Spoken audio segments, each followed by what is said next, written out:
Will is a struggling student at a prestigious magic academy. Lacking magical talent, he compensates by wielding a sword against his foes. During a class taught by Professor Edward, who loathes him for his failures, Will is unexpectedly called up to demonstrate a fire spell using magical catalysts. Knowing Will can't use magic, Edward revels in the chance to humiliate him.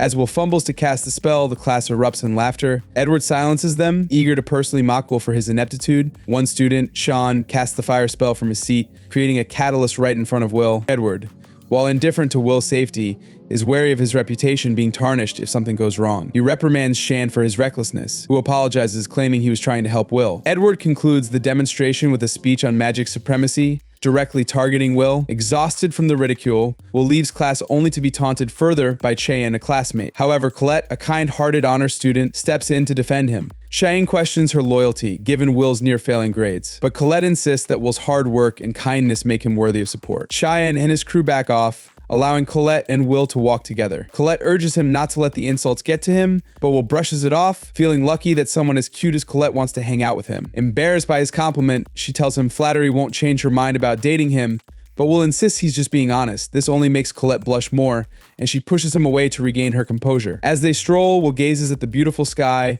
reflecting on how, long ago, people lived in fear of the celestial rulers until the Shadow Wizard, Money Gang, united with others to overthrow them, ushering in a new era. Colette wonders if the Ice Maiden, Albusvina, is watching them, to which Will replies confidently that she is, looking down from her lofty perch. Will recalls a childhood friend, Ilaria, who dreamed of seeing the sun and moon together. They promise to become Magavanders one day, a title that epitomizes magical prowess. While Ilaria worked hard to fulfill their dream, climbing to the top of the tower, Will's lack of talent left him struggling to keep his promise despite his unwavering determination. Still, Will crumbles under pressure, especially when scolded by Professor Dunner. Upset over Will's reckless descent into the dangerous dungeon, Demuner demands he be more careful. Will apologizes, pleading for forgiveness while also asking for extra credit. Despite his anger, Demuner awards him 2 points for returning with proof of defeating an evil guard in the dungeon. Will celebrates with his pet while Worker prepares paperwork. During this, he asks Will if he's given up on becoming a Magavander. To achieve this, Will must advance to a higher institute, which requires a total of 7,200 credits. Normally, students earn these credits through classes like spell work, but since Will can't use magic, he knows he won't earn any there. To compensate, he wants to do extra work, but Worker explains that it's nearly impossible to gather enough credits through practice alone. Will is aware of his slim chances, yet he clings to the hope of fulfilling his promise to become a Magavander. Worker warns him that he won't graduate unless he starts earning credits. Will is shocked to learn he needs 4 additional credits by the week's end, only 2 days left. Desperate, he searches his notes for a monster he can defeat for the credits.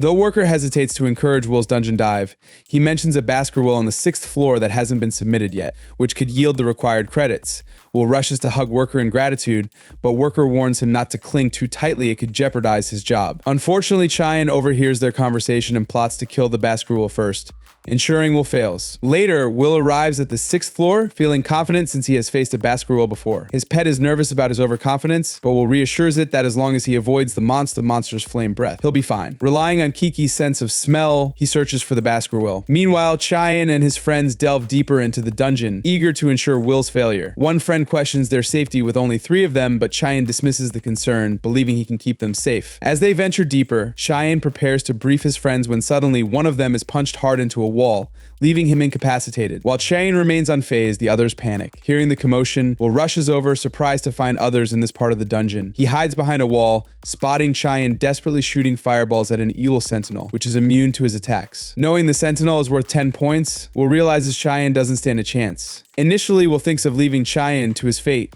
recalling how Cheyenne has tormented him since day 1, but then he remembers Ilaria's words about his kindness and bravery. He still possesses the goggles she gifted him, a reminder of who he wants to be. Resolving to set aside his grudges, Will rushes in just as the sentinel prepares to strike Cheyenne. He blocks the attack with his sword, ready to save his rival, despite their history. Back at the academy, Professor Edward bursts into Worker's office. Frantic about Cheyenne and his friends venturing into the dungeon without permission, he urges Worker to use his familiar to locate them before they get hurt. Worker grabs his bird and asks where they might be. Edward believes they should be on the 6th floor. Relieved, Worker knows that as long as Will is with them, they'll be safe from any monsters. Using a crystal ball, Worker shows Edward Will's current battle against the Sentinel. In a stunning display of skill, Will has already severed one of the Sentinel's fingers. As the creature attempts to counterattack, Will skillfully blocks its strike and creates space. Then, in a flash, he dashes in and stabs the Sentinel's shoulder. Cheyenne watches in disbelief, never expecting Will to be so strong. Even Edward is taken aback, prompting Worker to explain that Will is an anomaly with superhuman strength, durability, and unmatched observational skills. As the Sentinel strikes again, Will predicts its movement perfectly, dodging and slicing off the creature's arm. While he may lack magic, Will compensates with incredible swordsmanship. As the Sentinel writhes in pain, Will grabs its sword and prepares to finish it off. The monster fires a plasma blast as a last resort, but Will's swing overpowers it, cleaving the Sentinel in two. Victorious, he approaches Cheyenne, who still harbors resentment but is momentarily grateful for his life. Despite Will's impressive feat, Edward's hatred intensifies at the thought of a magicless student surpassing those with magic. He storms out of Worker's office, furious. Worker, while proud of Will for saving Cheyenne, remains frustrated over his reckless behavior. However, he awards Will 10 points for defeating the Sentinel. 5 years ago, Will was the laughingstock of the Academy due to his lack of magic. His enrollment was only possible because of his friendship with Ilaria, a Maga Vander. Now, with Ilaria having risen in status, the school felt no obligation to be kind to him. Despite the ridicule, Will perseveres in his efforts to graduate. Accompanied by Worker, Will meets the headmistress for evaluation. She has her doubts about his suitability for the school, but as Will counters her fire spells in the blink of an eye, her skepticism fades. Impressed, she declares that Will can stay, finding it exciting to have someone like him around. Here's the revised version of your script, shortened to about 70% of the original word count, while keeping the main events intact. Will asks the headmistress if he can be by Ellie's side again if he becomes strong enough. She replies that he'll have to work hard and face challenges, but even then, there's no guarantee. As Will leaves, she remarks that it'll be interesting to see what he accomplishes. In the present, Will is in Worker's class, learning about the Tower of Magic. Climbing the tower is essential to reach the Upper Institute and ultimately become a Magivander. Currently, students can either create new magic or earn over 7,000 credits to achieve this, but inventing magic is rare, so most focus on accumulating credits. In this remedial class, everyone, especially Will, is at risk of flunking out. After class, Colette approaches Will, asking how he feels about Worker's strict teaching style. Will admits that while Worker is tough, he appreciates the extra help since most professors wouldn't bother. As they turn a corner, they overhear Shen's friends praising him for defeating the Ewell Sentinel. While no one questions how Shen survived, it's clear to him that Will is the real hero, and this realization stings. Noticing Will nearby, Shen sees red and approaches him, ready to pick another fight, but knowing Will could easily defeat him, he releases Will's jacket and walks away without a word. Colette asks Will if something happened between them, sensing tension. Meanwhile, Edward bursts into Headmistress Cauldron's office, demanding Will's expulsion. Cauldron questions the sudden desire to expel Will so close to graduation. Edward argues that Will, being a warrior and not a mage, shouldn't be allowed to remain. Cauldron counters by showcasing Will's outstanding scores and notes that he is an exceptional student despite lacking magic. She argues that Will's aspiration to be a Magivander shouldn't disqualify him. Seeing her point, Cauldron proposes a solution: Edward can personally test Will, and if he fails, he can expel him. Edward is surprised she trusts him with this, but agrees. Cauldron believes it will be entertaining for Edward, known as the Dark Viper, to assess Will. Back in his locker, Will asks Colette to help him open it. She obliges and spots Will's sword, asking if he's still training. Will explains that he can't use it at school and his roommate won't allow him to do anything dangerous. They head to the library to study together, where Will is focused, despite already knowing the material. Colette encourages him to take it easy, but Will insists he must work hard to maintain his grades. He finds inspiration in the dwarves, who never back down against powerful mages. Noticing a white strand of hair on Will's head, Colette suggests it's due to overworking himself and offers to pluck it out. Despite Will's protest, she is eager to help. Just then, Edward appears, instructing Will to come to the spell hall alone for an important task. Arriving at the spell hall, Will is shocked when Edward announces a special remedial class. Edward fires a warning shot, making it clear that he means business. If Will can land a successful blow, he'll earn 5 spell work credits, otherwise he'll be expelled. Edward emphasizes that Will cannot refuse this test and begins casting a spell aimed at him. Meanwhile, Worker is summoned to Cauldron's office. She apologizes for the short notice, but feels he should know what Edward is planning. Casting a spell, she shows him the test Edward is administering to Will and forbids him from intervening. Cauldron believes it's only fair for Edward to have his request granted, just as Worker had when he monitored Will. However, Worker thinks it's cruel for Edward, a man who nearly became a Magivander, to be the one testing Will. With Edward's power, Will is in serious danger. So far, Will has dodged Edward's low-level black magic, but he can't believe how much power Edward wields. Desperate to fight back, Will attempts to kick Edward from behind, but Edward blocks it effortlessly with a shield spell. Laughing at Will's hopelessness, Edward blasts him away. Will worries he has no chance. Edward is simply too strong. Edward tells Will he'll limit himself to 2 spells, 1 for attack and 1 for defense. Even a master of 1 spell can outclass someone who knows 1,000. As Edward casts his fire spell, Will realizes he must escape, but Edward blasts him again, enjoying the spectacle of Will's struggles. Will falls to the ground, knowing he can't defeat Edward like this. If only he had his sword. Outside the spell hall, Colette is putting away her things, worried about Will's fate. Suddenly, Kiki bursts in, covered in Will's blood, trying to reach his sword in the locker. Realizing something terrible has happened, Colette quickly opens the locker to retrieve the sword. Back inside, Edward approaches Will, taunting him about his dream of becoming a magivander. He recounts how, in the past, a single mage decimated an army of dwarves, emphasizing that a sword can never match a wand. But even against impossible odds, Will is determined to achieve his dream. When Edward questions Will's motivations, Will reveals he wants to be by the side of the girl he loves. Edward scoffs at this, dismissing it as a foolish reason, but Will made a promise to Ellie he wants to watch the sunset with her, no matter the cost. Just then, Colette bursts into the spell hall and tosses Will his sword. Now armed, Will counters Edward's fire spell. Edward is shocked that Will cuts through it, realizing the sword is special. However, he's still determined to prove Will is no match for him. Terrified of Edward's flames, Will would have preferred to flee, but he knows he must confront Edward to move forward. Charging at Edward, he dodges attacks and gets close enough to slice through Edward's barrier, scratching his cheek. Edward reluctantly admits Will has passed the test, awarding him 5 credits before walking away. Exhausted, Will collapses to the ground. Colette rushes to congratulate him, but he's completely passed out. Cauldron praises Will for his brilliant strategy of diving into attacks to close the distance and strike from a blind spot. Worker adds that Will's sword strike was powerful enough to break through Edward's shield, suggesting he may have what it takes to become a Magivander. In a flashback, Elfie gives Will a pair of goggles before leaving for the top of the tower. Will vows to find a way to join her, promising never to cry or act pathetic again. Back in the present, Will is busy delivering papers to pay for tuition. He runs into Donan, who wishes him luck and mentions he'll be at the tavern later. As Will finishes his route, he spills newspapers everywhere but catches them all except for one. He notices an article about Elfie, who has created 12 original magic spells and is thrilled to see her hard work. His excitement spikes when he learns Elfie has sent a request to the academy. He rushes to his dorm and asks his roommate, Rosti, for help making a magic item on short notice. Rosti agrees, handing Will his new magic items. On the 4th floor of the dungeon, Will arrives to gather Frostwalker ice cores but finds many students there, thanks to Elfie's fame.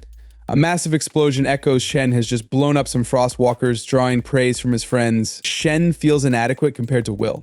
Knowing he won't get a chance to slay any Frostwalkers with so many around, Will ventures deeper into the dungeon. He spots a girl in danger and leaps into action, slicing through 3 monsters. She introduces herself as Iris. Cut to Worker's lecture on the achievement of creating new magic, which earns advancement to the top of the magic tower. A student asks if this means Elfie is amazing. Worker confirms that Elfie is extraordinarily talented, pointing out that it's nearly unheard of for one mage to create 12 original spells, asserting that she's among the greatest mages to ever live. Colette admits Iris is as amazing as Will said, but Rose teases her about being jealous of Valeria because she likes Will. Embarrassed, Colette snaps at Rose, causing a disruption in class, prompting Worker to tell her to sit down and be quiet. Meanwhile, in the dungeon, Will and Iris walk along a passage.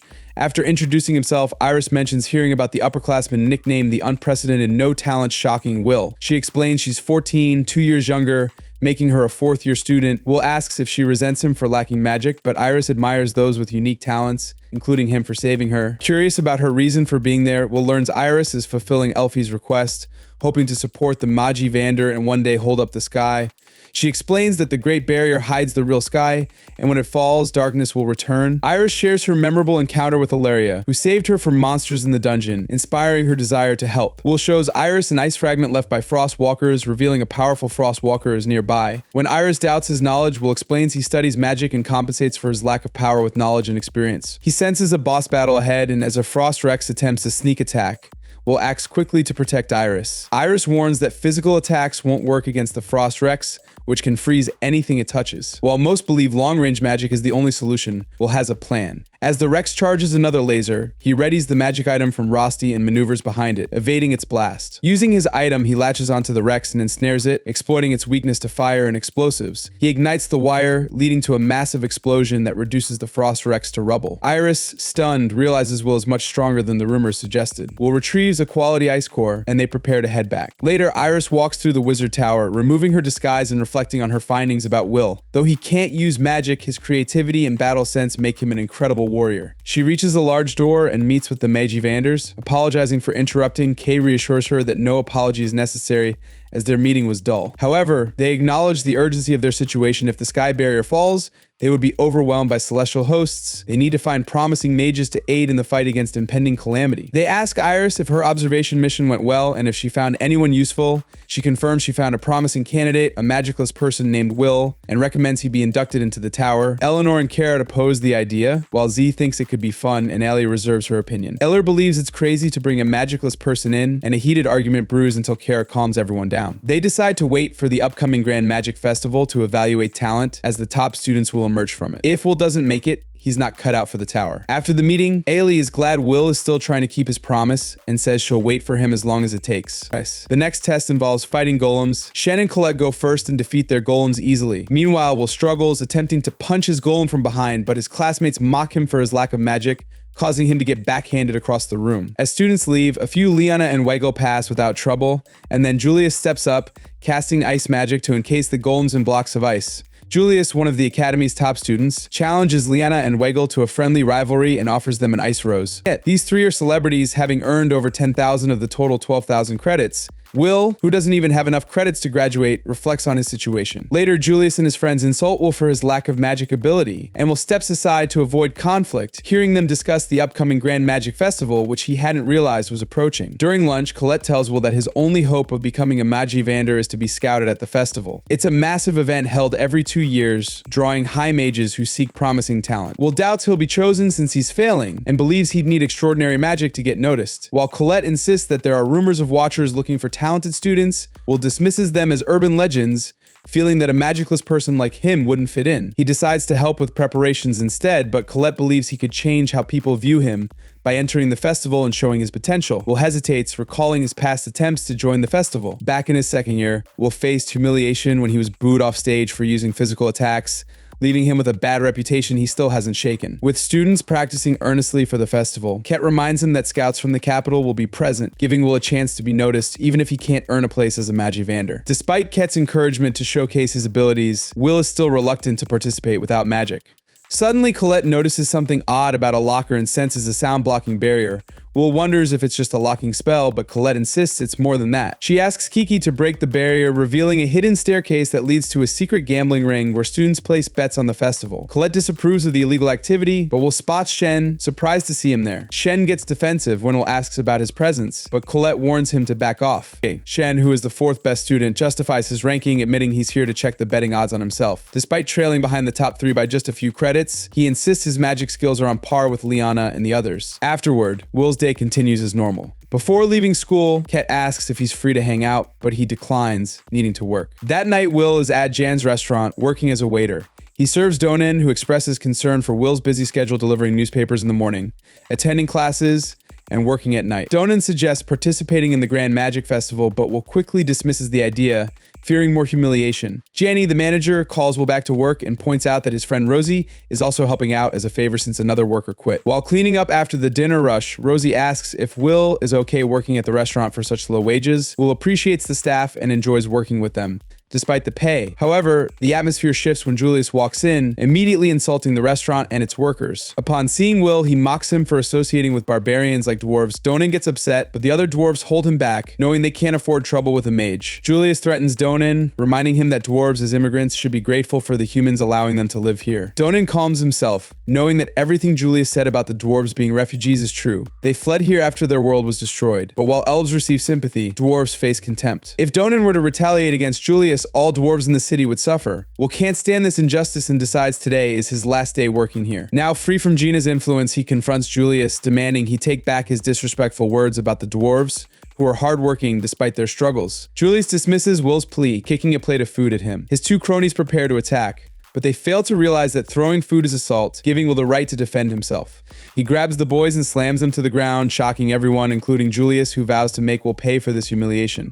The room begins to freeze as Julius readies an ice attack, pinning Will against the wall. Instead of freezing Will on the spot, Julius decides to save that humiliation for the Magic Festival, challenging Will to a fight there. Will agrees but demands an apology for the dwarves when he wins. Fast forward to the Grand Magic Festival, excitement fills the air as the Fire Faction Scout urges his team to watch for talented students. The first event, the Dragon Races, sees Lana maintain a strong lead, ultimately winning in record time. As the next event, Crown Attack, approaches, Shen is invited to join a team with Colette and Will, who needs a total of 21,000 credits to compete. Shen is shocked to find Will there, frustrated that Colette invited him instead of Will. Will locks eyes with Julius, the only person on his mind, while Colette explains the situation. Shen is furious, still grappling with the inferiority he felt when Will saved him in the dungeon. As the event begins, the commentator Mike introduces himself and his co-commentator, the feared Professor Edward. Despite his anxiety, Mike announces the main event, Crown Attack. A spell transforms the stadium into a battle map with various zones, and teams will start at the edges, making their way to the center.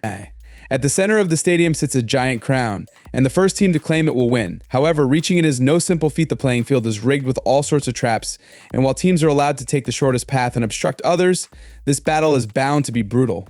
Professor Edward explains that the event simulates a dungeon raid, but the crowd is more interested in seeing high-stakes battles among the top students. If there were an illegal gambling ring at the school, which there definitely isn't, Will's team would be the favorite. In stark contrast, Will's team is the underdog, drawing laughter from students who mock his audacity to participate. Will, undeterred, heads to his starting position despite workers' pleas to reconsider.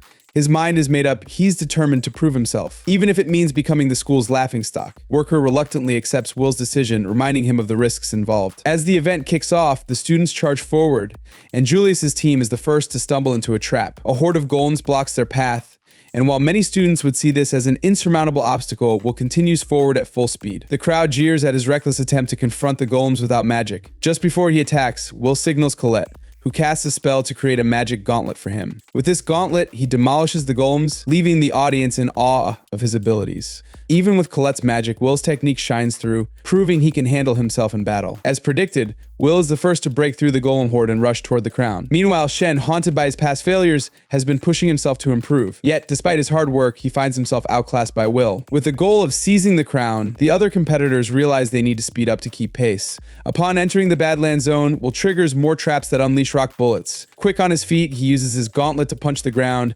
creating a rock wall to shield himself and his teammates. Then he asks Colette for assistance again. She conjures a dozen swords, which will launch as projectiles to dismantle the traps in his path.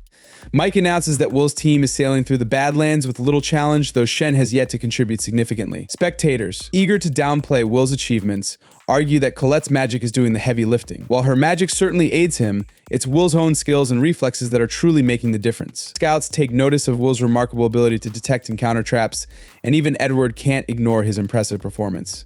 As frustration mounts among other teams, their hatred for Will distracts them, leading to their demise in a flower trap that consumes them whole. Despite the brutal obstacles, Will continues to lead, proving his worth time and again. The uproar from the tournament events echoes throughout the stadium, reaching Julius, who asks his teammates for an update. They use a detection spell and find that Will is currently leading by a wide margin. Julius, unconcerned, has a plan to deal with Will personally.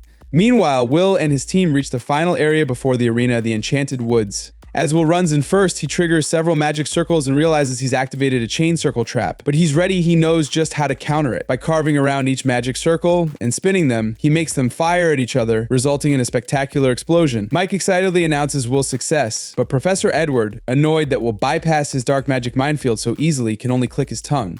As Will gains momentum, he knows he must be cautious. Encounters with other teams become more likely as he approaches the stadium. He intends to ambush Julius, but is met with a sudden attack when Julius fires an icicle at him. It misses, but Will is confused about how Julius could catch up so quickly, especially since he's alone. Before Will can gather his thoughts, Julius unleashes a hail of icicles, forcing Will to flee for now. But as Will runs, he notices Sheen preparing an incredibly powerful inferno spell. Colette warns Will, recognizing that Sheen's aim is likely on him. As Sheen launches the spell, Colette erects a rock wall to shield Will from the flames. The blast creates a shockwave that incinerates the forest. Shine approaches Will, claiming he may have also taken out Julius. Colette, however, believes Sheen meant to kill Will. She confronts him, but Sheen feels justified in his actions. He joined their team to get a chance to fight Will. Will questions the sudden shift, but Sheen, uninterested in explanations, fires a warning shot. Colette attempts to intervene, but Julius, having survived the blast, blocks her with a wall of ice. As Will considers saving her, Sheen insists on battling first. He shoots fireballs at Will, knocking his sword away.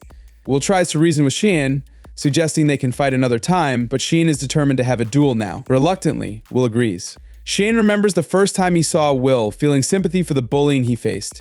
He had wanted to help Will by offering him a chance to join his side, but Will had brushed him off, leaving Sheen feeling rejected and angry. Back in the present, Will races through the trees, evading Sheen's fireballs. He hides behind a tree, but Sheen sends homing fireballs that nearly hit Will, sending him tumbling across the forest floor. Will manages to catch himself with his sword, but is soon struck by another flame attack, forcing him to deflect it. In a moment of distraction, Sheen catches him off guard with a fire whip, swinging him through the forest. Will eventually frees himself, but Sheen is right there, ready to unleash a devastating explosion spell. Will deflects it just in time, but grows increasingly frustrated by Sheen's insistence on an all-out fight. He explains that he joined the competition to prove himself, not to engage in personal battles. Will's goal is to seek justice for Donan and the other dwarves, so he has no time to waste on a pointless fight with Sheen. Sheen, furious that Will isn't taking him seriously, threatens to turn him to ash if he doesn't step up and treat this as a real battle. The crowd gasps in shock seeing Shan fight Will. His own teammate is unprecedented. Mike turns to Edward for his thoughts, and Edward scoffs, deeming it disgraceful for team members to clash during a competition that emphasizes teamwork. Yet, he can't hide his glee at Shine undermining Will's chances of victory. As the crowd watches in disbelief at Shine's betrayal, Rosti worries about Will's safety, though he's also intrigued to see what unfolds. Iris approaches Rosti, asking if she can sit with him. He recognizes her and welcomes her to join. She immediately starts cheering for Will, surprising Rosti. He hadn't expected her support, since she often seemed indifferent. Iris admits this is out of character for her, but ever since meeting Will, she's found herself captivated by him. Rosti, feeling a twinge of jealousy over Will's popularity with the ladies, recalls that even Sheen is fighting because he's never received Will's attention. Rosti loves Will most of all, especially since he's his roommate, but he can't help but notice Colette, always by Will's side. Currently, she's trying to figure out how to make Sheen stop fighting Will, desperate for him not to lose this competition. Unfortunately, she can't focus on Sheen while dealing with Julius, who mocks her for dodging him. Colette, irritated by his taunts, threatens to make him regret calling her the Earth Princess, a title she despises. Julius, unfazed, launches more icicles at her. Colette counters with earth magic, creating a wall to block the ice. However, Julius isn't just aiming at her. One icicle hits the ground and activates one of Edward's traps, ensnaring Colette in a massive energy blast. Meanwhile, spectators notice something odd about Julius. He appears on every screen at once, fighting all the students in the competition simultaneously. His method remains a mystery. Julius then challenges Wiggle's team, who welcomes the challenge. Wiggle, wanting to return the ice flower Julius gave him, waves his wand, making the flower appear in the sky. This distracts Julius long enough for Wiggle to create a magic circle beneath him, obliterating Julius in an instant. While others are confused, Weigel recognizes this as Julius' trump card. He admires the level of magic involved, noting how impressive it is. Mike, who bet all his money on Weigel, is hyped to see his impressive performance. Above the stadium, two elf girls from the elf faction watch the festival. Leafa asks Phyllis what she thinks of the academy students. Phyllis comments that they're doing about as well as she expected. The general opinion is that either Julius or Wiggle will win, and Will might have had a chance if Sheen hadn't acted this way. They wonder what could have caused Sheen to behave so rashly. Back with Will and Sheen, Will is bewildered by the hatred directed at him. Since enrolling, he's never done anything to deserve this. Bullied relentlessly for his lack of magic, he always felt like a failure and never sought recognition. When Dean tried to help him, Will mistook it for another form of bullying and walked away. Returning to the fight, Will narrowly dodges another fireball, but Sheen summons a Firehawk Guardian high-level magic that shocks Will. As the Guardian swoops in, Will reacts quickly, stabbing his sword into the ground and leaping over it, slicing off one of its wings. However, the Guardian regenerates instantly and charges at him from behind. With Sheen attacking from the front, Will must think fast. He dodges the Guardian's attack and shifts his sword to block Shine's assault, struggling to hold his ground against the flames. Finally, he deflects a fireball, leaving both him and Sheen winded. Back at the stadium, Edward watches in shock at the unfolding chaos. At this level of skill, Sheen displays abilities far beyond what a typical student should manage. Not only did he cast a powerful fire spell at the beginning of their fight, but he also summoned a Guardian flawlessly to assist him. The scouts hadn't realized Sheen had such precise control over his magic it contradicted their reports, which labeled him a decent but not outstanding student. Something must have happened recently to spark this remarkable improvement. They'll need to prepare a new report for Carrot, as it seems they've found their latest scouting candidate. Will acknowledges Sheen's newfound strength, but is quickly scolded by Sheen for holding back. Sheen wants Will to unleash the power he showed against the evil Sentinel. However, Will believes this situation is different. Fighting to kill a monster is one thing, but he sees no reason to unleash his full strength against Sheen. Sheen is incredulous that after all the years of bullying Will and humiliating him at every turn, Will still won't acknowledge him. While Will has never claimed to be free of resentment, he's thought countless times about getting revenge for Sheen's actions. But now isn't the moment he needs to focus on defeating Julius. Hearing Will's words fuels Sheen's anger. Will's indifference drives him mad. He just wants Will to see him as a worthy rival, not an insignificant obstacle. While Will never acted selfishly, he secretly longed for recognition of his abilities, but he never thought it would happen. Now that he realizes Sheen wants his acknowledgement, Will understands he must face him seriously. Sheen beams, pleased that Will is finally treating him as a true opponent. As Sheen begins to cast another spell, Will realizes he can't attack while the Guardian is active, so he decides to wait for the perfect moment. As Sheen completes his incantation, he commands his Guardian to attack while casting a wide-range annihilation spell. This dual assault would typically be unavoidable, but Will has already mapped the fireball's trajectories. He darts forward, skillfully navigating between the gaps and leaps into the air, destroying the Guardian's core. With no obstacles left, he charges straight at Sheen. Sheen expects this from Will, but isn't without defenses. He casts a last-minute fireball just as they're about to clash, but Colette unexpectedly creates a giant rock wall between them. Both Will and Sheen are taken off guard, tumbling to the ground. As they recover, they see a furious Colette, most of her clothes singed away. Will asks her what happened to Julius. Colette replies that she beat him to a pulp, but he turned to ice and vanished. Sheen is confused by her statement, but then he notices Colette's burned clothing and comments that she's showing too much skin for a noble lady. Colette retorts that it was his flames that caused the damage in the first place. She insists that Will should continue on without them, urging him to catch up to Julius before he claims the crown. Sheen tries to argue that their duel isn't over, but Colette cuts him off, emphasizing how crucial it is for Will to defeat Julius. This is his best chance to prove his capabilities. Will stops to thank Colette for her concern, but insists he can still make it in time. He apologizes to Sheen, promising they can finish their duel another day. However, Sheen, eager for a resolution, remains determined to fight today. Back at the stadium, Julius's team is the first to arrive, seemingly unstoppable. But just outside, Will races at full speed. Just as Julius's team is about to claim the crown, Will crashes into the arena, declaring Julius, "It's time to settle this in the magic tower." Ilaria sits peacefully by the window, lost in meditation, when her assistant, Sissa, enters the room. At first, Sissa apologizes for interrupting Ilaria, but then she realizes Ilaria is just asleep. With a playful smack on the head, she wakes her up. Ilaria groans, complaining that Sissa didn't need to hit her that hard. Sissa retorts that Ilaria should take her status as a Magivander more seriously. It's a massive responsibility, and Ilaria spends most of her time either napping or gazing at the world below. Curious, Ilaria asks Sissa why she's here. Sissa replies that she has a list of promising candidates selected by the scouts. As Ilaria examines the list, Sissa mentions that this year's festival candidates are exceptional, but one stands out: Julius from the Ice faction. Based on his stats, Sissa believes he could one day become Ilaria's successor as the Ice Magivander. Ilaria admits that Julius does look promising, but it all hinges on whether the reports about him are accurate. Meanwhile, down in the stadium, Will faces off against Julius and his team, where victory goes to whoever grabs the crown first. Though Julius is closer, he won't be satisfied unless he brutally defeats and humiliates Will in front of the crowd. Will, determined not to lose, readies his sword. Julius kicks off the attack by casting a smokescreen.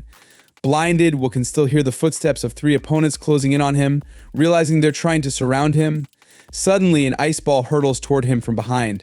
Will leaps aside and starts running, making himself a harder target. Even with his vision blocked, he anticipates their positions by tracking the trajectories of their attacks.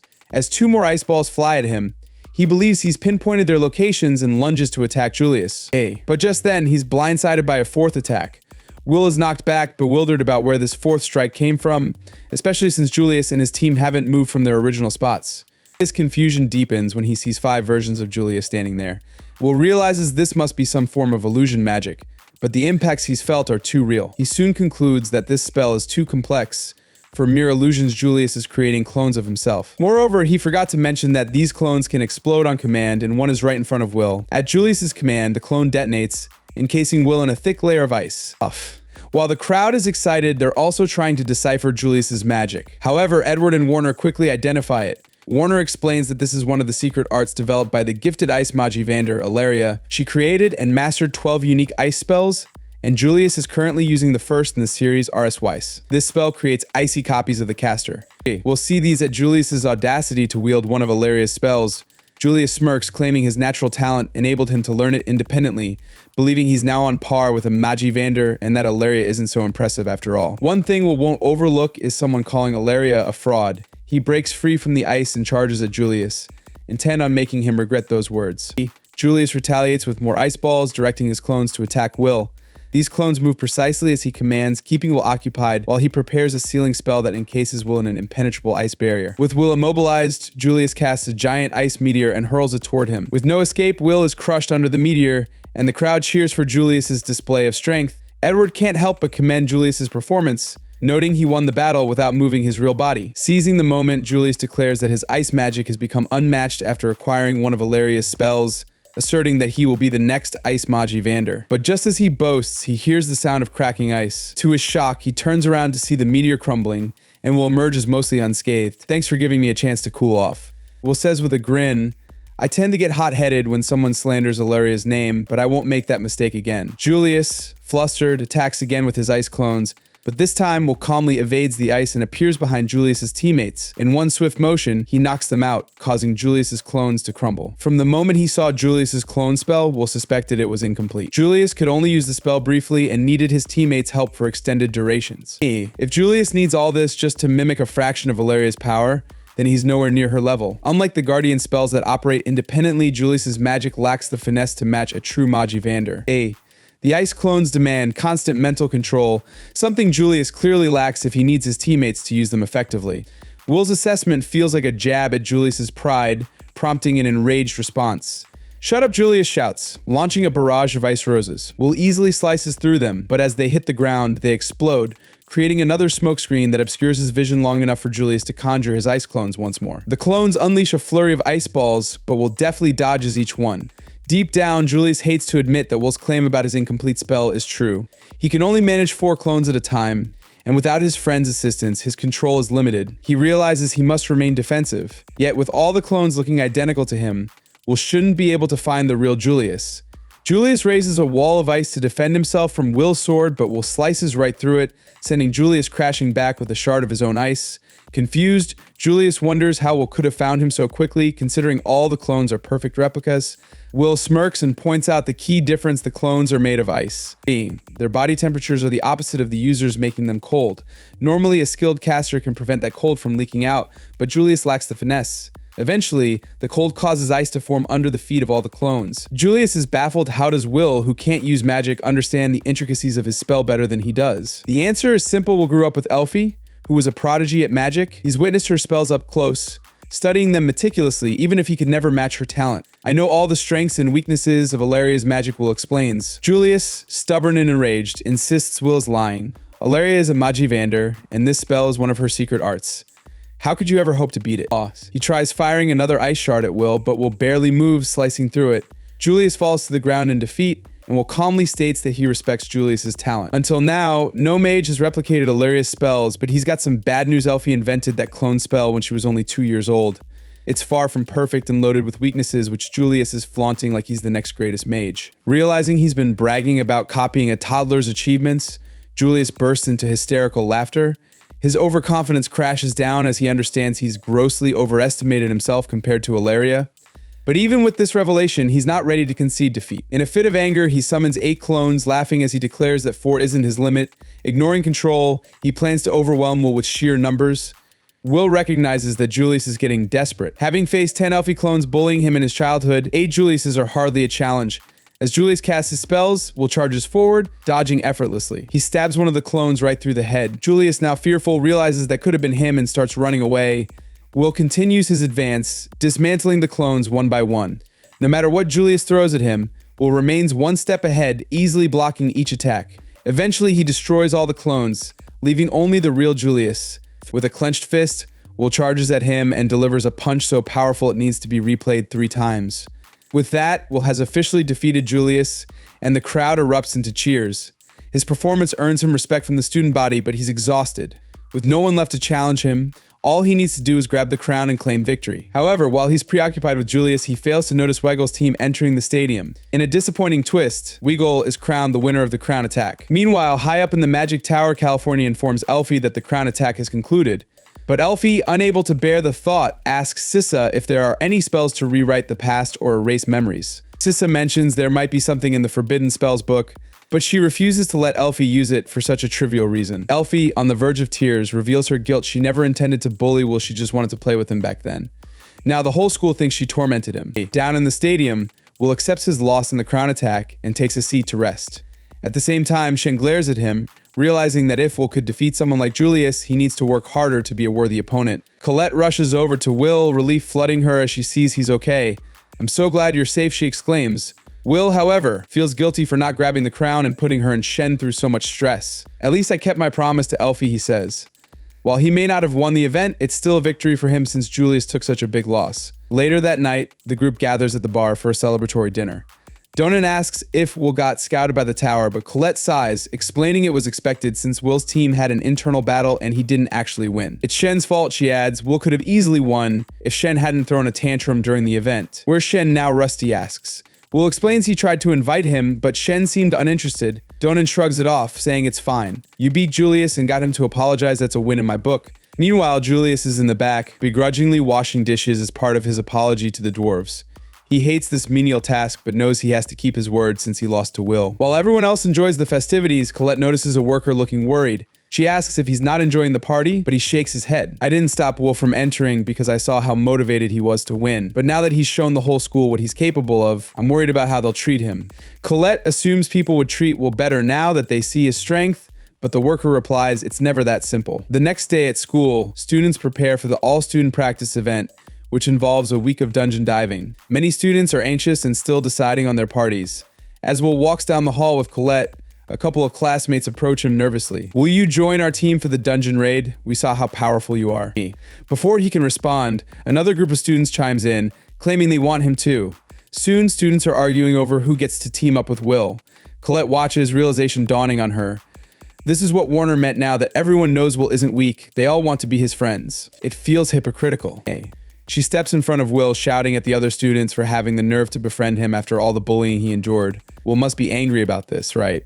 Surprisingly, Will smiles, saying he's just happy to have people being nice to him for once. One girl tells Colette to back off and let Will choose, but just as she tries to persuade him to join her team, Colette smacks her hand away. I already have plans to go shopping with Will tomorrow. She didn't mean to ask him out on a date, and later that night, Colette cringes at her impulsive words. When her roommate Rose teases her about the date, Colette protests. I didn't mean for it to be a date. Rose doesn't argue but reminds her to prepare for it. You should put in some effort, otherwise it'll be rude to Will. Colette agrees, realizing she wants to make a good impression.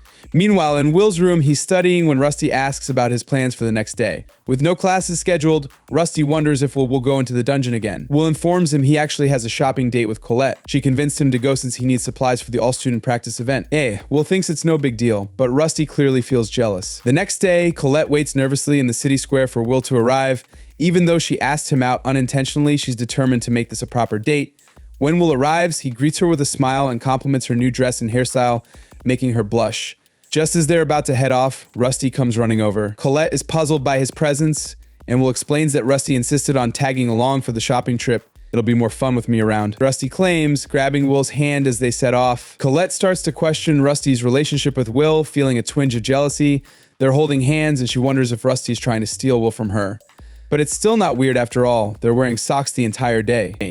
As the shopping trip progresses, every time Colette tries to spend time with Will, Rusty interrupts. By the end of the day, Colette hasn't had a single moment alone with him. Frustrated, she finally asks Will, what's up with you and Rusty?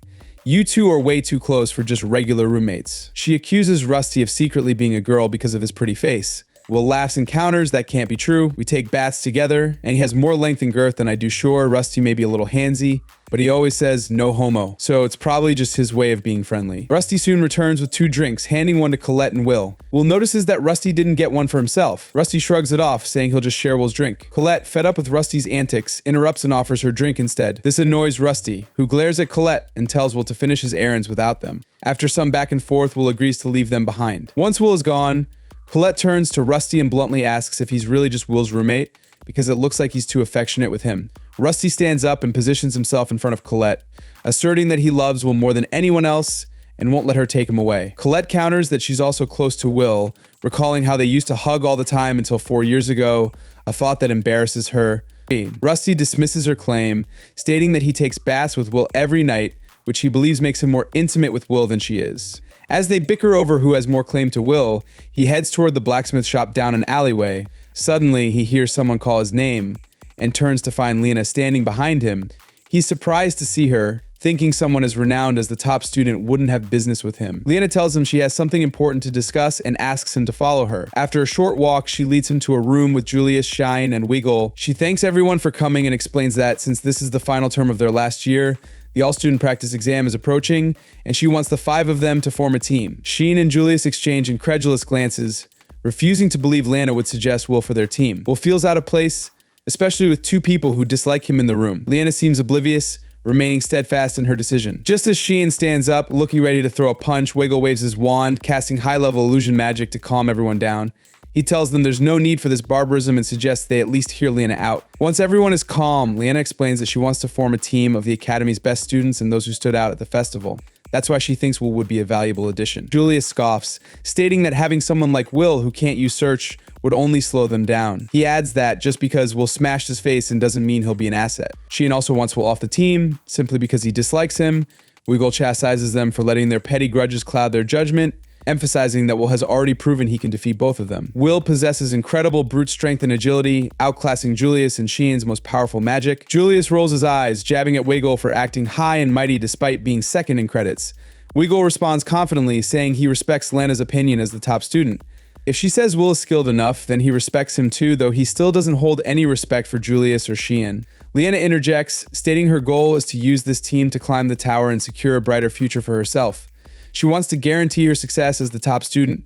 Wiggle, confused, asks why she's going through all this trouble when her festival performance should have been enough to earn her a spot. Liana admits that the Thunder faction did reach out to her, meaning she has a guaranteed post-graduation placement. But that's not enough for her. All the students at the academy are basically leftovers who weren't good enough to advance before graduation. In her family, many mages die young, so she wants to avoid that fate by aiming for the top. Liana asks everyone interested in forming the team to drop a coin in the goblet to show their commitment. Wiggle is the first to accept, declaring that there's no team that could achieve better than this one. Julius agrees, hoping to earn more credits, and so does Sheehan. Now it's Will's turn, and he feels uncertain about what decision to make as the evening wears on.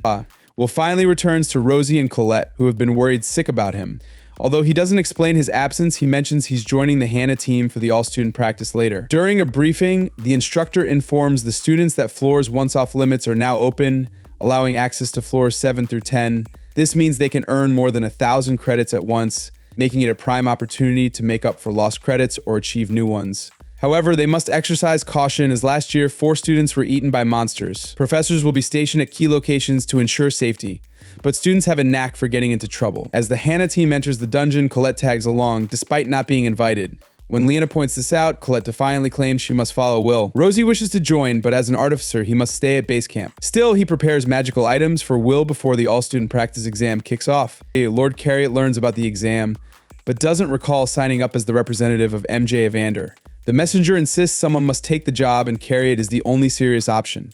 He reluctantly accepts while questioning why their king hasn't returned from his expedition as the barrier nears collapse. Back at the practice exam, Liana's team takes off immediately. Will is eager to excel and ascend the tower to meet Elfie. Just then, Liana signals Wiggle to cast a wind spell, launching everyone off a cliff. Before they crash, Wiggle casts another spell to break their fall. As Will stands up, a crimson ant appears, followed by a swarm. Will, being a mage, isn't suited for close combat, but he tells Wiggle to hold off, trusting Liana to handle it. Liana, from the knightly Oenis family, excels at close combat spells. She warns the group against competing with other students for credits and stresses the importance of staying ahead. Will remembers Worker teaching him that the search spell is crucial in dungeons, as it helps identify monsters and anomalies quickly. Unfortunately, he can't use it, so he often misses monsters until they're already defeated. Eventually, Will defeats a monster, but Wiggle quickly casts a spell, eliminating the rest in the area. Liana believes Will hasn't had the chance to show his skills, but Julius argues that he's just slowing them down since he can't use the search spell. Ninjas can absorb magic traces from defeated monsters to verify kills, but Will must collect monster drops, which slows him down. As the group moves ahead, Will scrambles to catch up. Colette asks Will if he's alright, and he assures her he's fine, knowing he's a liability to the team. He's determined to contribute somehow, but as the day passes in the dungeon, he hasn't managed to do anything useful. When Liana suggests a break, everyone is relieved, although the area isn't exactly safe with monsters lurking nearby. Wiggle uses illusion magic to create a wall of flames, though not hot. It's enough to deter most monsters. Liana asks Will to distribute food rations, but when it's Wiggle's turn, he refuses to let Will come closer, insisting he doesn't want to touch someone he views as unworthy. This snobbish attitude stems from the elves' culture, where they only associate with those they deem competent. Will brushes off Wiggle's comments. He understands elves have their quirks and magical superiority, even if they seem arrogant. Once everyone settles, Liana revisits their goal is to defeat Nebus, the boss of the 10th floor worth over 100 credits. It's known to be dangerous, and many students have perished in the fight. Weagle, bored of weak monsters, suggests skipping ahead to the boss fight. Leena agrees, proposing they take the shortest route to conserve magic. Will hesitates he's earned only 5 credits today and knows he needs to step up. As the team journeys toward the 10th floor, we glimpse deeper into the dungeon, where a dangerous individual has just killed a couple of students. Back with Will's group, Julius feels confident due to the monster corpses scattered around, but there are no signs of other teams, raising concerns. Will inspects one of the dead monsters and realizes it was killed by brute force, lacking any magical traces. Ignoring the strange occurrences, Leena prepares everyone for the upcoming fight. However, as they near Nebus's lair, Will feels uneasy. The silence is unsettling. They should have encountered Nebus by now. Will raises his lantern and discovers the boss is already dead, which could mean danger is still nearby. Leena instructs everyone to use the search spell, but they can't detect anything as it struggles against well-crafted traps and clever monsters. Suddenly, Will hears a sound above and warns everyone just before a monstrous creature fires a laser beam. In the chaos, Weagle is taken out in one hit. As the group retaliates, the monster strikes the ground, causing the floor to collapse and sending them deeper into the dungeon. Will reacts quickly, rushing to help the unconscious Weagle as they fall into a red-lit area. Noticing Weagle's severe arm injury, Will knows he needs medical supplies. Meanwhile, Sheehan and Julius find themselves on the same floor, terrified as the 11th floor is known as a danger zone only high mages can survive. Leena realizes the monsters here are more powerful, and though she reassures Colette that her injury isn't severe, she knows they shouldn't be separated from the others for long. Weagle wakes to the sound of a giant snake falling beside him, confused about how Will could have defeated it. When Will tries to help, Weagle swats his hand away, refusing assistance from what he calls a talentless failure. Will insists he doesn't care about Weigle's prejudices, he's determined to treat his arm. Weagle reluctantly agrees to handle it himself, but asks Will to bring him the supplies. After Weagle finishes patching himself up, Will reflects on their dire situation. With Weagle injured and their supplies ruined, they're at a disadvantage. Thankfully, Will still has the magic items Rusty prepared, and he knows Colette and the others should have enough food for a few days. However, in extreme conditions, survival is unpredictable. Will realizes he needs to find them before it's too late. He urges Weagle to get moving, but Weagle insists they should stay put and wait for help. Will counters that staying still as foolish monsters have already attacked them, and with a creature like that on the 10th floor, help won't come soon. Meanwhile, at one of the base camps, panic erupts as monsters raid the area. Worker calls Professor Elisa, who grimly reports that 2 other professors have been killed, and she's lost contact with the 9th and 10th floors. Suspecting foul play, Warner concludes the practice event is cancelled, and both he and Edward rush to assist the students, while Rusty looks on, worried.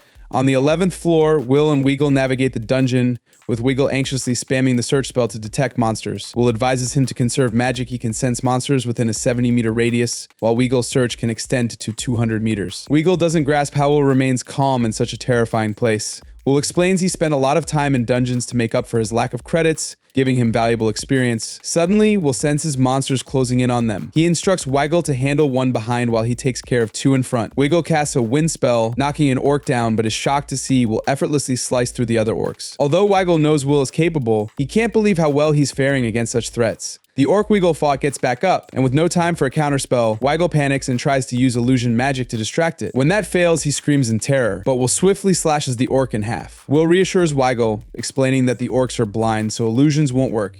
He encourages Weagle not to feel down, he's a talented elf. However, Weagle feels like a failure, especially compared to his peers. After 6 years at the academy, he's still there while others have ascended the tower. They labeled him a disgrace, claiming his illusion magic is inferior ordinary illusions without physical form.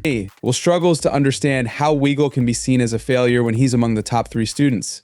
Yet remaining in the academy means he's merely the best of those left behind. Leena shares this view true talent should lead to ascension. Over the years, she's watched others pass her by, realizing that her title as the Academy's top student means little in a broader context. Weagle remembers his sister Eleanor, whom he admired deeply. Raised together, he hoped to stay by her side. But one day, during magic practice, Eleanor, despite being a novice, demonstrated extraordinary skill, making her a candidate for the new Elf Queen. She was taken away, and Weagle trained hard to catch up but always fell short of his peers. This insecurity led him to scorn mages like Will. Weagle braced for Will to mock him after sharing his story, but instead he saw a smile on Will's face. Weagle insisted he didn't need comforting, he believed he would only hinder Will. Standing up, Will declared he wouldn't leave Weagle behind, confident he could protect him until he was strong enough to fight again. Minutes later, the duo faced level 5 monsters, but Will effortlessly cut them down. When he checked on Weagle, he was puzzled as to why Will would risk himself for someone like him. Will replied he believed Weagle was a good person. Suddenly, Will sensed something behind them. Weagle used his search spell but found nothing. The sound was the dungeon birthing a monster. As the dungeon pit opened above them, green liquid spilled out,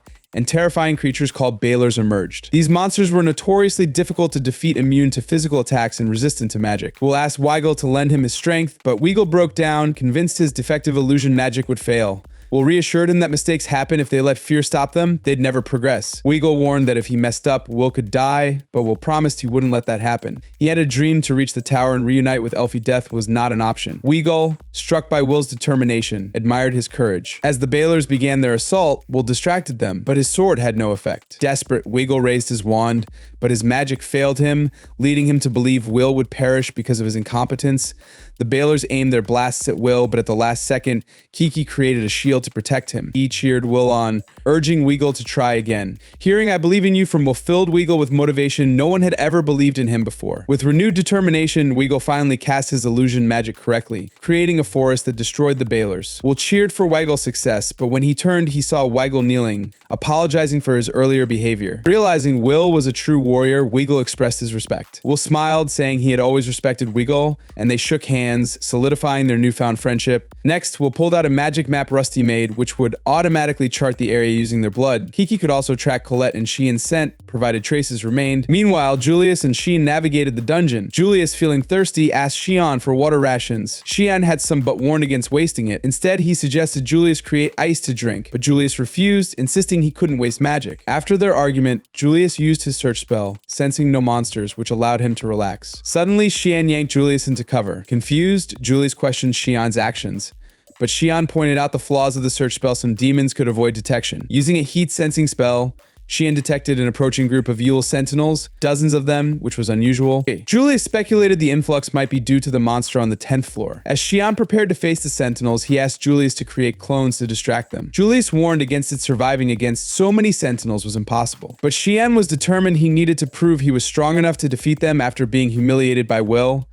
As the Ewell Sentinels attacked the base camp on the 47th floor, chaos erupted among the students. Just as one was about to be crushed, Professor Edward intervened, using his magic to behead the Sentinel and save them. He ordered everyone to retreat to the 6th floor. Worker arrived on a sky racer, ready to take Edward deeper into the dungeon to rescue more students. Fortunately, most students hadn't reached the 10th floor yet, but one team, the Hannah team, had already made it to the 10th floor, aiming to defeat the boss. Edward worried about locating them in time, given the floor's size. Worker reassured him, knowing exactly where they were since Kiki was with Will, and her gemstone was linked to one in Warner's hand. Meanwhile, Colette and Leanna were leaving stones behind to retrace their steps. Colette asked how long they had been stuck. Leanna replied it had been 16 hours. They were running low on food and water, and the relentless monster attacks left them no time to rest. Colette credited Leanna's skills for their survival, but Leanna felt guilty for suggesting they rush to the 10th floor. Colette reassured her, saying it wasn't her fault the monsters were to blame. Suddenly, Weigel and Will sensed a nearby mage and rushed around a corner to find Sheehan standing atop a mountain of sentinel corpses. Weigel was impressed, but Julius emerged, claiming he had sacrificed dozens of clones for Sheehan to win. Will was relieved they were alive, but realized Leanna and Colette were still missing. Julius thought the girls were with Will, and since no one knew where they were likely still on their own. As they talked, Colette noticed someone approaching, looking like Professor Bruno, but Leanna stopped her, sensing something was off. When Bruno's head fell off, the headless figure delivered a message, revealing his partner, Mars, who scolded him for failing to stop the girls. Headless bragged about killing the professors, claiming he and Mars wanted to destroy the false sky, suggesting a plot to bring about the calamity warned in their lore. Before the girls could react, Headless launched a slash spell at them, but Will intercepted it just in time. He charged at Headless to buy them time, but Headless blasted him away, relishing the chaos. Mars pulled him back, reminding him they had a job to finish. Headless opened a teleportation gate, instructing Mars to handle the kids. Suddenly, the monster they had faced on the 10th floor teleported in, leaving them no escape. Duke unleashed an energy blast that nearly killed them all, forcing Will to command a retreat into a nearby passage. Weigel stayed behind to stall Duke, casting an illusion to create a wall of roots. However, Duke simply tore through it with brute strength. As Weigel neared danger, Will dashed in to drag him out of the way, narrowly avoiding a blast that caused a cave-in, separating Duke from the others. Now, safe for the moment, Colette asked what kind of monster Duke was and why he was so powerful. Will recalled reading about it in the Academy's library. It was an Ewell Grand Duke, a member of the Greater Demon class, typically found on the 25th floor. The appearance of such a creature here was concerning. The Hannah team suspected the Ewell mages were behind their current troubles, But bigger problems loomed. They had lost Duke for now, but he would be searching for them, having ordered all demon-type monsters in the area to hunt them down. Their chances of survival seemed bleak, and Julius was starting to panic. He didn't want to die down here. Leanna blamed herself for their hopeless situation. Injured, exhausted, and trapped in dangerous territory with limited supplies, her guilt made Julius's fear understandable. Just then, Will spoke up, determined to fight back. Survival demanded it. He explained that while demons covered a vast territory, defeating their leader would cause disarray, giving them a chance to escape. Julius thought Will's plan was reckless, doubting they could take down Duke alone. Will assured him he wouldn't force anyone to join if they didn't want to, but Weagle expressed his trust in Will's strategy. Colette and Xian agreed, recognizing Will's knowledge of dungeons, even if Xian still harbored doubts. Turning to Lena, Will acknowledged her hesitance but urged her to trust his judgment. She agreed, naming him their leader. Julius was still skeptical, insisting they couldn't just follow Will's lead to victory. Will concurred, explaining he needed Julius's strength as an ice mage. Julius alone could replicate Allie's magic, so Will planned to teach him one of her secret techniques. A short while later, Will dashed across the dungeon floor toward Duke. As he got close, Julius began casting a spell from a ledge, but Duke unleashed a deadly blast. However, it was merely a clone, allowing Julius to cast more spells uninterrupted. Normally, an interrupted spell must restart, but if a clone is destroyed mid-casting, another can take over, buying time to cast advanced spells. Despite the difficulty of maintaining multiple clones, Julius pressed on. As his clones fell, he had to run out of cover to complete his spell. Will directed the others to distract Duke so Julius could finish. Colette, Will, and Xian launched spells at Duke, but it shrugged them off as Will had warned that Duke's wings were indestructible. With no time to waste, Will attempted to slash one of Duke's wings, momentarily pushing him down before getting tossed aside. While physical and magical attacks proved ineffective, their goal was to act as decoys until Julius finished his spell. They fought together to keep Duke occupied until Julius could complete his incantation. Finally, Julius unleashed a massive icicle bombardment. Exhausted, he watched as it only slightly injured Duke, a predictable outcome given the monster's strength. However, the damage should leave Duke vulnerable to Lena's close-range attack. Lena darted around the room, getting into striking range, but when she went for the killing blow, she hit an automatic barrier likely set by the Eel mages. That split second of delay cost her the opportunity. Duke counterattacked, forcing Will to rush in and save Lena. He called on Kiki to shield them, but as Will's goblins fell, he braced himself for one of Duke's blasts. Meanwhile, Warner and Edward raced toward the 11th floor, determined to save the students. Warner couldn't believe a Grand Duke had appeared here. It was unprecedented. They could only hope the students would hold out until they arrived. Back at the battlefield, Weagle used magic to catch Lena after a fierce attack, and everyone rushed over. Lena reassured them she was fine, but Will bore the brunt of the assault. He looked shaken, more shocked that the goggles Elfie gifted him were destroyed than anything else. The Grand Duke was slowly breaking free from Julius's ice, prompting Xian to suggest another attack. However, Lena insisted they needed to retreat. She was willing to hold off the monster, sacrificing herself if it meant everyone else could escape. Colette tried to dissuade her, but Lena blamed herself for not defeating the Duke. Weagle stepped up, vowing to fight alongside her, as Will was the only other human he truly respected. The two charged forward, but as Lena sought to strike, the Duke broke free and blew her away. Witnessing this made Xian paralyzed with fear, believing Lena and Weigel were doomed. He wanted to run, rationalizing that it was the only option. Just then, Will had a mild panic attack without his goblins. He was too terrified to act, shaking uncontrollably. Frustrated, Xian couldn't understand why the one who gave them hope was now cowering in fear. In a moment of fury, he began punching Will, who passively accepted it until he regained composure and thanked Xian for the wake-up call. With determination renewed, Will grabbed his sword and asked Colette to watch Kiki. Though Shen was confused by Will's sudden change in demeanor, Colette clarified that Will was still terrified but was fighting despite his fear. Shen had never seen anyone battle like that, especially not as a mage up close. It was daunting against such a powerful foe, but Will feared more the idea of running away or losing those he cared about, which fueled his resolve. Colette decided to join Will in the fight, causing Shen to feel ashamed for even considering abandoning the others. As Will strategized, he recognized that the Duke's defenses were impenetrable, but if they could sever its wings, they might stand a chance. Colette created a distraction by firing rocks at the Duke, giving Will and Kiki a chance to regroup. As the Duke charged an array of attacks, Will braced himself, aware that a direct hit would be fatal. But having seen the attack before, he dodged skillfully and soared into the air. Colette, understanding Will's plan, poured all her magic into forging a powerful sword. First with it, Will severed one of the Duke's wings, leaving the monster vulnerable. Shen seized the opportunity, riding in on his guardian to distract the Duke while he chanted an advanced spell. When he was close enough, he unleashed an inferno spell at point-blank range, but it wasn't enough to finish the Grand Duke. Just then, an ice shard fell from above, revealing Roasty's presence, although Will was unaware of it. He recalled a flashback of a woman holding an infant Will, hoping he would one day unite the wand and sword. An idea sparked within him. He dashed for his sword, asking Shen to launch magic at him. Without hesitation, Shen complied, allowing Will to absorb the magic into his blade. Empowered like never before, Will sliced the Grand Duke cleanly in half. Exhausted, he collapsed, feeling the strength ebb from his body as his sword returned to normal. Confident the threat was neutralized, he turned to his friends, only to hear terrifying screams from the approaching Ewell Sentinels, rushing for revenge after the Grand Duke's defeat. With no strength left to fight, the team stood defenseless. Meanwhile, Warner and Edward saw the Sentinels attacking the group from afar, desperately trying to reach them in time. Just before anyone got hurt, Julius was the first target. But before the Sentinel could strike, a staff plunged into the ground. Suddenly, dozens of magic circles appeared, and with a single spell, every last Sentinel was vaporized. Will recognized it as a high-level annihilation spell and wondered who could wield such power. As he looked up, he was shocked to see a group of men in white robes. Warner and Edward arrived soon after, stunned to see the leader of the robed figures remove his hood, revealing Aaron, the old king of the Emja of Anders, one of the most powerful beings around. What was he doing here, so far down in the dungeon? Will glanced at his teammates, realizing they must have just returned from a raid on the lower floors. Aaron praised the children for their bravery, and soon they were celebrating their survival. But while everyone was focused on Aaron, Will was intrigued by a boy in a black robe who seemed to know something about him. This was their first official meeting, and the boy introduced himself as Finn. Meanwhile, in another part of the dungeon, the Ewell mages were relieved they had left the students to the Duke. Even with the Duke's defeat, they had retrieved the artifact they sought, and running into Aaron would have been disastrous. With their goal achieved, they knew things would become much more chaotic in the aftermath of the dungeon incident. Back at the academy, a funeral was held for the 11 individuals who died during the practice exam, all professors who valiantly defended their students.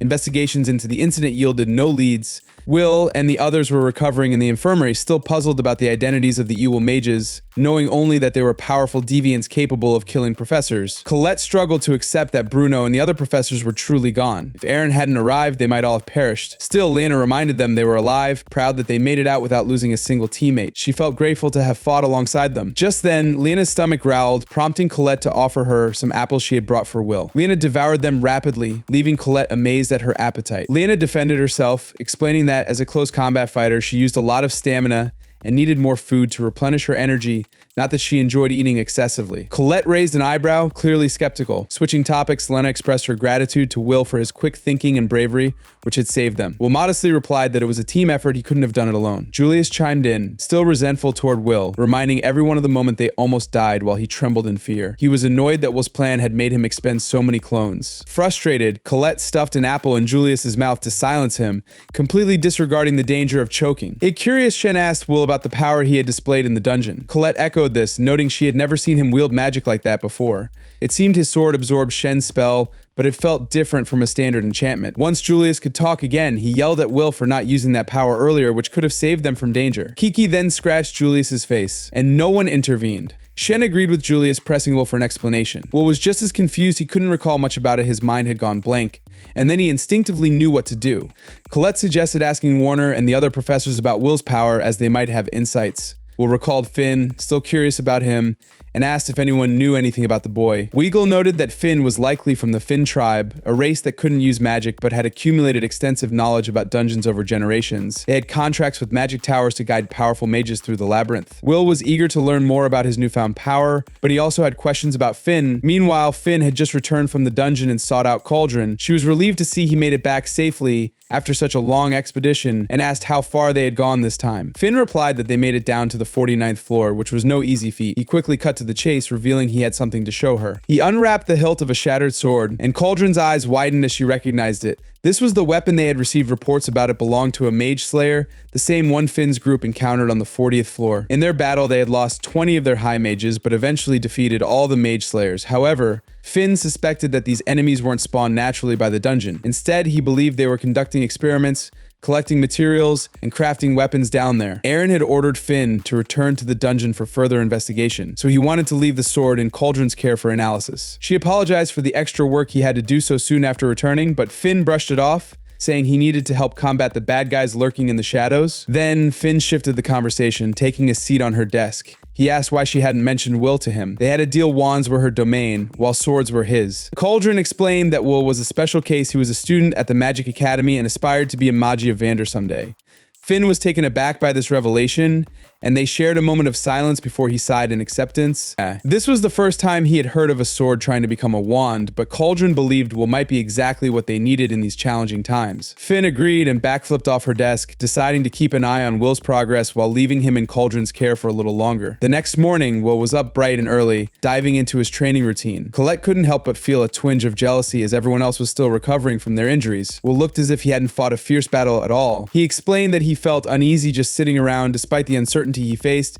He had to keep pushing forward toward his goals. Julius, watching from the sidelines, speculated about Will's unusual stamina, joking that he might be part dwarf or something. Weagle shot back, defending Will as his friend and insisting he wasn't anything like the brutish dwarves. Suddenly, Shen got up from his bed and yelled out the window, challenging Will to a duel. This surprised Will, and without hesitation, Shen jumped out to confront him. As he landed, he winced in pain from his injuries. Colette tried to dissuade him from fighting, pointing out that he was too wounded, but Shen was determined. If Will was moving, then so would he. Will attempted to explain that a duel wasn't a good idea right now, but Shen reminded him of their promise to duel after the Grand Magic Festival. Well, this was later, and Shen wanted his fight. If Will couldn't handle an injured mage like him, he'd have no chance of reaching the magic tower. Seeing Shen's seriousness, Will smiled and raised his sword. As Shen began casting spells, Will ran up the walls of the building, dodging several fireballs. They both seemed to be enjoying themselves, despite the collateral damage they were causing. Just as their duel heated up, Warner spotted them, prompting everyone to scatter to avoid getting in trouble. 2 months flew by, and the students were back in class when Warner entered to address them. He acknowledged that some were still dealing with the aftermath of the practice exam, but they had to keep moving forward. Now that the school year had ended, it was time for their graduation exam. Will had prepared himself as best as he could, and no matter what challenges lay ahead, he was determined to graduate and make his way to the Magic Tower to be with Elfie. Thanks for joining me on this adventure. If you enjoyed the journey, don't forget to hit that like button and subscribe for more epic content. Let me know what you think in the comments, and don't miss out on the next video. There's always more fun, surprises, and challenges ahead. Until next time, stay awesome and keep exploring.